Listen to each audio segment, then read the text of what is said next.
नमस्कार, मैं हूं नीलू। तो ईरान ने एक सनसनीखेज दावा किया है या फिर खुलासा किया है।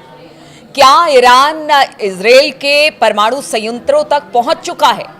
ऐसा हम क्यों कह रहे हैं और आखिर ये सनसनीखेज दावा किस तरह से ईरान ने किया है? बातचीत आज इसी पर होगी। मयंक मेरे साथ है।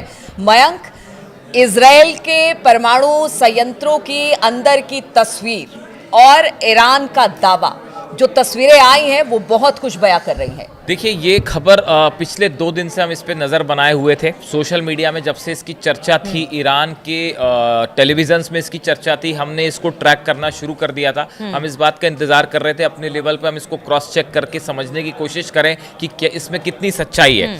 देखिए, जो खबर है ईरान की तरफ से जो दावा किया गया है वो उनका ये कहना है कि इजराइल का डिमोना न्यूक्लियर साइट है। इजराइल का जो सबसे बड़ा न्यूक्लियर प्लांट है वो है डिमोना न्यूक्लियर साइट है, जहाँ पे इजराइल के जितने परमाणु प्रोग्राम्स होते हैं, एडवांस प्रोग्राम होते हैं, वो सब डिमोना साइट पे होते हैं। ईरान की तरफ से ये दावा किया गया है कि डिमोना के अंदर की तस्वीरें उसने हासिल कर ली हैं, अंदर कौन से प्रोजेक्ट्स चल रहे हैं इसकी कॉन्फिडेंशियल जानकारियां हासिल कर ली गई हैं, अंदर जो है वो न्यूक्लियर रिसर्च को लेकर किस लेवल पे काम चल रहा है, किस लेवल पर हथियार बनाए जा रहे हैं, ये तमाम जानकारी ईरान ने हासिल कर ली है इजराइल के न्यूक्लियर प्रोग्राम को लेकर। देखिए, जैसी खबरें आई, Iran state television broadcast a documentary claiming to expose confidential documents related to Israel's nuclear program। Iran के एक टेलीविज़न चैनल ने इस डॉक्यूमेंट्री को शो किया जिसमें इजराइल के इस डिमोना न्यूक्लियर साइट के बारे में विस्तार से जानकारी थी। Iran claims it has obtained sensitive information related to Israel's nuclear program. This assertion was made by Iran's intelligence minister Ismail Khatib on September 24। जो ईरान के इंटेलिजेंस मिनिस्टर हैं, इनकी तरफ से ये दावा किया गया। During the release of a 28-minute documentary, the film shows unprecedented document related to Israeli nuclear site। Iran के जो मंत्री हैं, इंटेलिजेंस मिनिस्टर हैं, उनकी तरफ से ये दावे किए गए। एक 28 मिनट की डॉक्यूमेंट्री रिलीज की गई है। 28 मिनट बहुत ज़्यादा होता है 28 मिनट। इसमें देखिए, the documentary presents A-list photographs of research facility and Dimona nuclear plant in Israel. इस डिमोना न्यूक्लियर प्लांट के अंदर की तस्वीरें हैं जो बेहद हैरान करने वाला है, जिसमें आप देख सकते हैं, जो ये हमने देखी है डॉक्यूमेंट्री और इसकी इमेजेस भी देखी जो अवेलेबल है, अंदर साइंटिस्ट काम करते दिख रहे हैं, जो कि बेहद हैरान करने वाला है कि कैसे डिमोना न्यूक्लियर साइट एक ऐसी जगह है इजराइल की जो सबसे कॉन्फिडेंशियल है। और अगर आपको याद हो, जो 12 दिन की जंग थी उसमें इजराइल के लिए सबसे बड़ी चिंता की बात थी कि कहीं डिमोना न्यूक्लियर साइट पर ईरान की कोई मिसाइल ना गिर जाए। डिमोना न्यूक्लियर साइट की सुरक्षा के लिए इजराइल ने एड़ी चोटी का जोर लगा दिया। थर्ड सिस्टम लगा दिए गए थे, पेट्रियट लगा दिया गया था, आयरन डोम लगा दिया गया था, एरो लगा दिया था।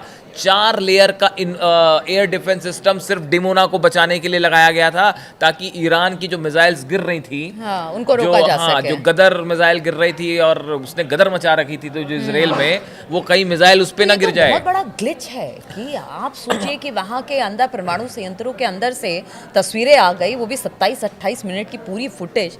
तो ये बड़ी चूक है, कह सकते हैं इजराइल की तरफ से। It also claims to reveal a significant number of strategic documents and personal information concerning 189 Israeli researchers and specialists। इतना ही नहीं, इस न्यूक्लियर प्लांट में 189 जो इजरायली साइंटिस्ट और रिसर्चर्स काम कर रहे हैं, उनकी पूरी डिटेल भी ईरान ने हैक कर ली है, वो हासिल कर ली है। अब देखिए, ये अपने आप में एक बहुत बड़ा दावा है। इसमें कितनी कंफर्मेशन है इसके बारे में जो जानकारी है, देखिए, ईरान की तरफ से ये कहा गया है कि हमारे एक एजेंट ने ये चीज़ें भेजी हैं। क्या इसका ये मतलब है कि इजराइल के न्यूक्लियर प्लांट के अंदर ईरान का कोई एजेंट पहुंचने में कामयाब हो गया है। अगर ऐसा है तो इजराइल के लिए इससे बड़ा झटका कोई नहीं हो सकता। ये खबर जैसे ही बाहर आई, पूरे इजराइल में इसको लेकर सनसनी है, खासकर मोसाद में, जो इंटेलिजेंस एजेंसियां हैं उसमें, और जो न्यूक्लियर तो इसको लेकर एजेंसी क्या है। किसी तरह का कोई बयान अब तक इसराइल की तरफ से? देखिए, अब इसमें अभी इजराइल की तरफ से कुछ खास बयान इस बारे में नहीं आया, ऑब्वियसली, क्योंकि उनका जो है न्यूक्लियर साइट के बारे में बात हो रही है, तो इजराइल की तरफ से बयान नहीं आया है। लेकिन ईरान ने एक प्रकार का, देखिए अभी ये खबरें आ रही हैं कि ईरान और इजराइल का फिर से युद्ध हो सकता है, और बहुत करीब है। जैसे जिस तरह की खबरें थी, इसको लेके एक बड़ा हमने जो बात आपको बताई थी पिछला, कि जो B-2 बॉम्बर्स अमेरिका से उड़े वो कहाँ गए, क्या वो कतर में लैंड हुए हैं? ये मैं सिर्फ सवाल पूछ रहा हूँ, कंफर्मेशन नहीं दे रहा, क्योंकि इस तरह के चर्चाएं हैं कई जगह पे कि जो B-2 बॉम्बर्स फ्लाई किए थे, क्या वो कतर में लैंड किए हैं? देखिए, कतर के साथ एक बड़ा समझौता किया है अमेरिका ने, नेटो टाइप समझौता है, कि कतर इस बात के लिए बहुत परेशान था कि कहीं इजराइल हम पर हमला ना कर दे,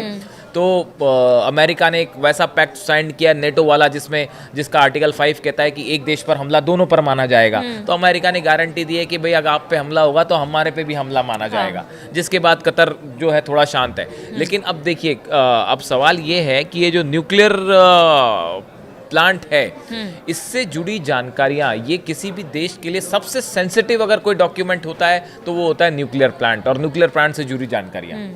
ये अगर बाहर लीक हो गई हैं और ईरान यहाँ तक पहुँच गया है, तो ये अपने आप में इजराइल की सिक्योरिटी के लिए अपने आप में एक बहुत बड़ा थ्रेट है।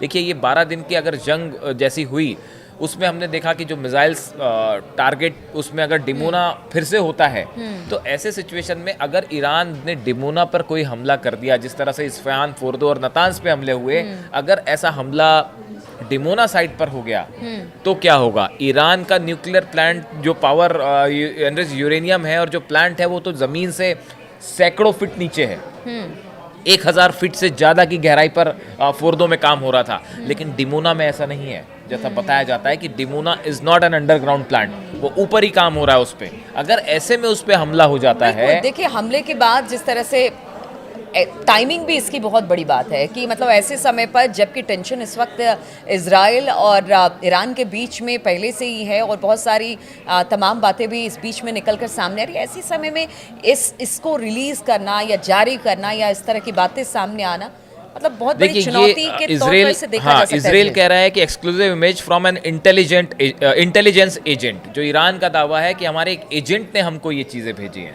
ये ईरान की तरफ से दावा है। और दूसरी आप बात देखिए कि इसमें जो है, जो क्लेम ईरान कर रहा है, the equipment and neutron diffraction workshop of Zionist regime, इसमें ये भी है कि जो न्यूट्रॉन डिफ्रैक्शन, मतलब अंदर की जो प्रोग्राम्स चल रहे हैं, वो बड़ी डिटेल जानकारी है उसमें, कि यहाँ पे न्यूट्रॉन्स पे काम चल रहा है, यहाँ पे जो है वो कैसे प्यूरिफिकेशन का काम चल रहा है। यानी आप देखिए कि बड़ी माइन्यूट जानकारियाँ हैं इस जो ये, हालांकि इसमें ये भी बात है कि कई चीज़ें ऐसी हैं जो कि पहले से अवेलेबल थी।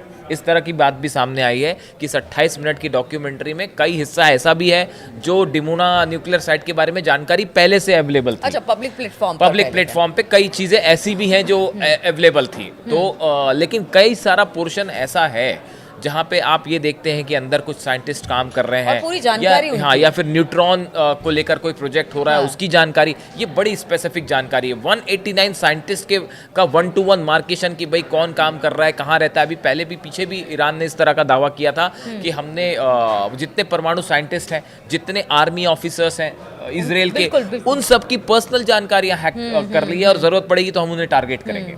ये अपने आप में बड़ा क्लेम था, और उसके बाद ईरान के इंटेलिजेंस मिनिस्टर की तरफ से ये क्लेम करना इस बात को और गंभीर बनाता है, पुख्ता करता है कि भाई ये क्लेम कोई ऐसा नहीं है कि बात सिर्फ मीडिया में आके रह गई। ईरान के मिनिस्टर की तरफ से ये क्लेम किया गया है। और देखिए, अभी हालात ऐसे हैं कि जहाँ तक जंग का सवाल है, हमने आपको जब कल बात बताई थी कि परसों रात को ईरान में जैसी ये खबर आई कि B-2 बॉम्बर्स फ्लाई किए हैं, उसके बाद पूरे ईरान में अलर्ट कर दिया गया। नेवी, मिलिट्री सब जो है वो अलर्ट पर हो गई। हमने आपको एक खबर दी थी, देखिए कल ईरान के जो आर्मी जनरल हैं मुसावी, उनकी तरफ से ये बयान आया है कि ईरान पूरी तरह से जंग के लिए तैयार है। ईरान की नेवी जो है वो पूरी तरह से प्रिपेयर्ड है, ना सिर्फ नेवी, थल सेना और एयर फोर्स भी जंग के लिए तैयार है। और उन्होंने ये वही बात बताई जो हम आपको कह रहे थे कि परसों रात को ईरान में जैसे ही ये खबर आई थी कि B-2 बॉम्बर फ्लाई कर गए हैं, पूरे ईरान में वॉर लेवल की जो है वो गतिविधियां शुरू हो गई थी। बिल्कुल। और उसके बाद कल जनरल मुसावी का बयान आया है कि ईरान की नेवी, एयरफोर्स और मिसाइल्स जो हैं सब रेडी मोड में है। देखिए ये कंफर्मेशन है, हम आपको जो बता रहे थे जनरल मुसावी का बयान आप फॉलो करेंगे, हमने आपको जो बात बताई थी परसों रात को लेकर वो कंफर्मेशन है इस बात का। तो देखिए ईरान के सबसे बड़े कमांडर जो हैं आर्मी के, उनकी तरफ से ये कहा गया जनरल मुसावी की तरफ से कि हम एक बड़ी जंग को तैयार हैं और किसी भी तरह का हमला होगा हम इस बार ऐसा रिप्लाई करेंगे जो इजराइल ने सोचा भी नहीं होगा। अच्छा, अब जब जिस तरह से परमाणु संयंत्रों की जानकारी दे दी गई है, तो अब कुल मिलाकर अगर हम देखें इस पूरे मामले को, तो जंग की भी तैयारी है, अंदर खाने इजराइल में क्या हो रहा है, उसके परमाणु संयंत्रों के अंदर क्या हो रहा है उस बात की भी जानकारी है, उनके वैज्ञानिकों की भी जानकारी है, यानी भीतर और बाहर टिट फॉर टैट, दोनों तरफ से टिट फॉर टैट, जैसे को तैसा इसी को कहेंगे आप कि अगर आपने हमारे ईरान के आपने परमाणु सेंटर्स पर हमला किया, उनके साइंटिस्ट को मारा, ईरान ने आपके सब साइंटिस्ट हैक कर लिए, सब जितने आपकी इंफॉर्मेशन थी वो सब निकाल ली ईरान ने, और डिमोना के अंदर क्या क्या चीजें हो रही हैं इसका भी दावा किया जा रहा है। ये बिल्कुल वैसा ही है, इसको जो कई सारे एक्सपर्ट इस तरह से जोड़ के देख रहे हैं कि भाई आपने ईरान के साइट्स तबाह किए, इन्होंने आपके साइट्स की इंफॉर्मेशन निकाल ली, आपने उनके साइंटिस्ट को टारगेट किया, इन्होंने आपके साइंटिस्ट को टारगेट कर रखा है।